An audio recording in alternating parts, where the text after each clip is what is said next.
Morning class. आज का हमारा लेक्चर है आपका कॉम्बिनेशनल सर्किट। ये बेसिकली आपकी यूनिट 4 है।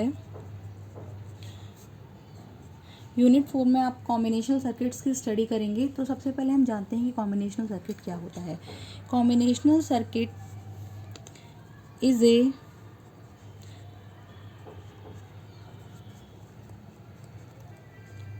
Digital logic circuit in which output at any time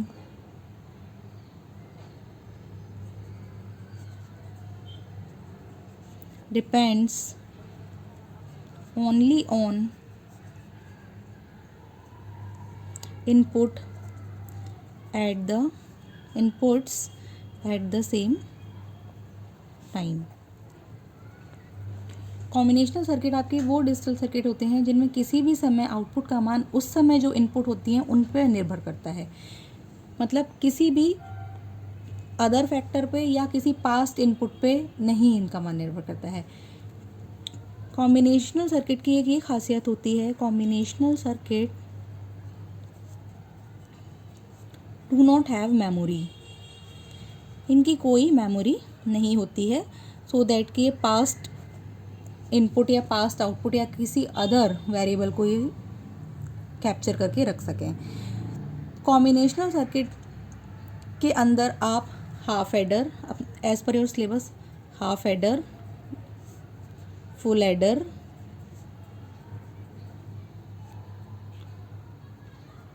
decoder, encoder, multiplexer and demultiplexer की स्टडी करेंगे। तो these are basically example of combinational circuit. सबसे पहले हम बात करते हैं हाफ एडर सर्किट की। हाफ एडर सर्किट को जब हम आपको पढ़ाएंगे उसी के साथ साथ हम आपको बेसिक स्टेप भी बताते जाएंगे कि आपको कोई भी कॉम्बिनेशनल सर्किट मिले आपको उसको कैसे सॉर्ट आउट करना है। तो सबसे पहले हम स्टडी करेंगे हाफ एडर। हाफ एडर क्या होता है? हाफ एडर, एडर के नाम से ही समझ में आ रहा है, एडर मीन्स यहाँ पे हमारा कुछ क्वांटिटीज़ का सम हो रहा होगा। तो जब हम डिजिटल इलेक्ट्रॉनिक्स में हाफ एडर की बात करते हैं तो half adder is a combinational circuit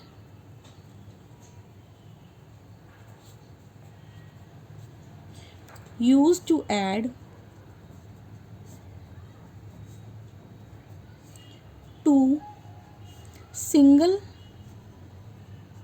bit number.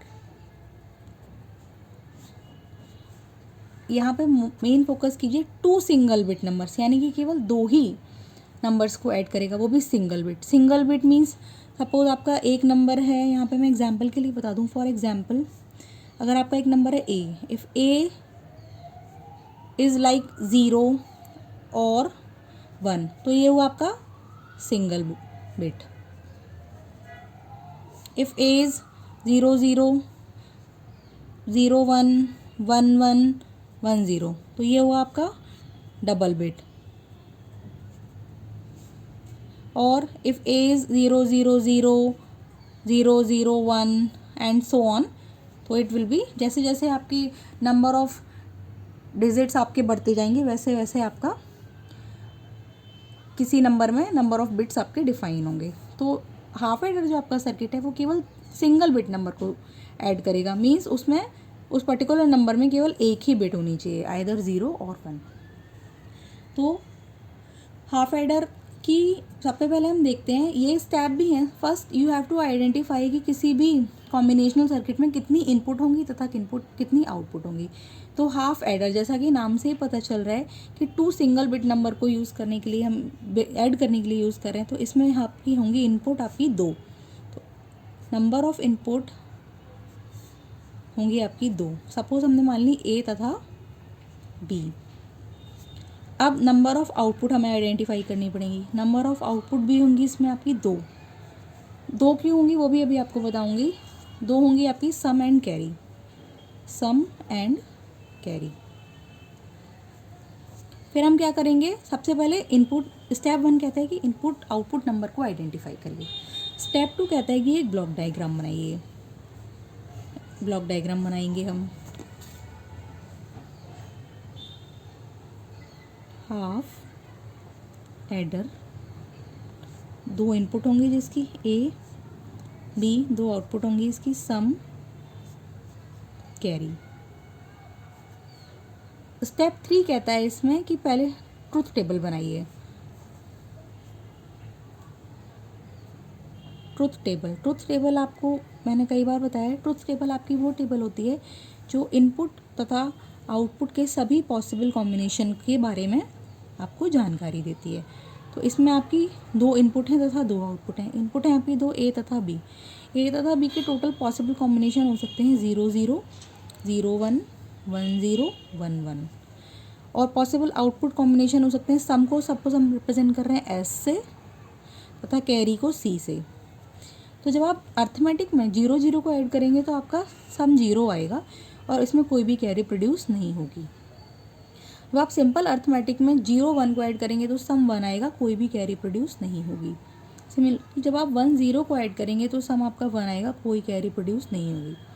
लेकिन जब आप 1 + 1 करेंगे तो मैंने आपको पहले भी बताया था 1 + 1 = 1 0, in which 0 is sum and 1 is carry. तो sum is 0 and carry is 1। ये मैंने आपको जब बाइनरी अर्थमेटिक पढ़ाया था उसमें आपको बताया था कि 1 + 1 = 1 0, in which some is 0 and 1 is carry. तो ये आपकी ट्रुथ टेबल बन गई। ट्रुथ टेबल से आपको नेक्स्ट स्टेप में बनाना है के मैप। ये ट्रुथ टेबल है। तो आप, क्योंकि आपकी दो आउटपुट हैं, एक आउटपुट है आपकी सम, एक आउटपुट है आपकी कैरी, तो आप एक सम के लिए के मैप बनाएंगे, एक आप कैरी के लिए के मैप बनाएंगे। के मैप ये आपका 4 स्टेप है। के मैप फॉर आउटपुट। तो पहले हमारी दो आउटपुट हैं सम तथा कैरी, तो के मैप फॉर सम। दो ही वेरिएबल हैं इसमें, ए तथा बी। A and B. आप देखिए कि सम का मान 1 हो रहा है, जब लेबलिंग भी कर ली। Sum is 1 when A is 0 B is 1, when A is 0 B is 1। यहाँ पे सम का मान 1 है। एसओपी क्वेश्चन में आपको लेना है, इसलिए जहाँ जहाँ फंडामेंटल प्रोडक्ट 1 है वहाँ वहाँ पे आप उन पर्टिकुलर स्टेट्स को आप कवर कर रहे हैं। And sum is 1 when A is 1 and B is 0 this. अब ये दोनों प्राइम इम्प्लीकेंट्स हैं, इन दोनों प्राइम इम्प्लीकेंट्स का कहीं भी कोई पेयर नहीं बन सकता है। तो हम इसके लिए सिंपल इन दोनों प्राइम इम्प्लीकेंट्स का एक्सप्रेशन लिखेंगे। इसका एक्सप्रेशन होगा आपका ए बी बार और इसका एक्सप्रेशन होगा आपका A bar B. So your sum will be A B bar plus A bar B. ठीक है। इसी तरह अब हम एक के मैप बनाएंगे। के मैप फॉर कैरी। कैरी के लिए भी वही चीज़ है हमारी, दो हमारे पास वेरिएबल हैं ए तथा बी, 0 1 0 1। कैरी का मान केवल जब 1 है जब ए और बी दोनों का मान 1 है। ठीक है। तो आप क्या करेंगे, ये आपका एक सिंगल नंबर है, इसका इस प्राइम इम्प्लीकेंट का एक्सप्रेशन आएगा ए बी। तो expression for carry C will be A B. अब आप ये देखिए कि ये जो एक्सप्रेशन है ये बेसिकली आपका एक्सऑर गेट का एक्सप्रेशन है, और ये एक्सप्रेशन किसका है, यहाँ पे ए और बी का सिंपल मल्टीप्लाई हो रहा है। तो this expression is for simple and gate. ठीक है। अब हमको क्या करना है कि ये जो एक्सप्रेशन निकले हमारे सम तथा कैरी के लिए, इनको हमको सर्किट के रूप में दिखाना है। तो ये देखिएगा आप,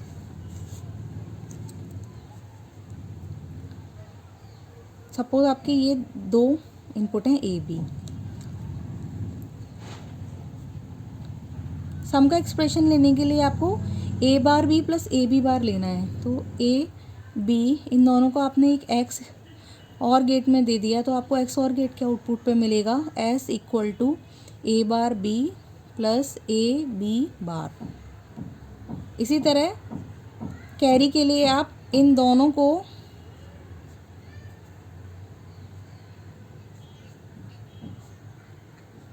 एक एंड गेट पे दे दीजिए, तो you will get C equal to A B. So this is the logic diagram for half adder.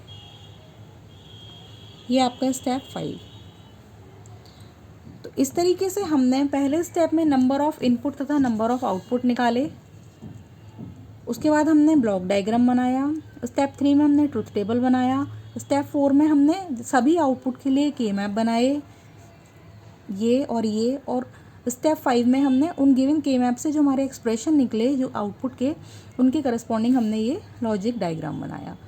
तो आई होप आपको आज की वीडियो में कॉम्बिनेशनल सर्किट क्या होता है तथा हाफ एडर क्या होता है, इसे कैसे बनाते हैं, अच्छे से समझ में आ गया होगा। तो आज के लिए थैंक यू क्लास।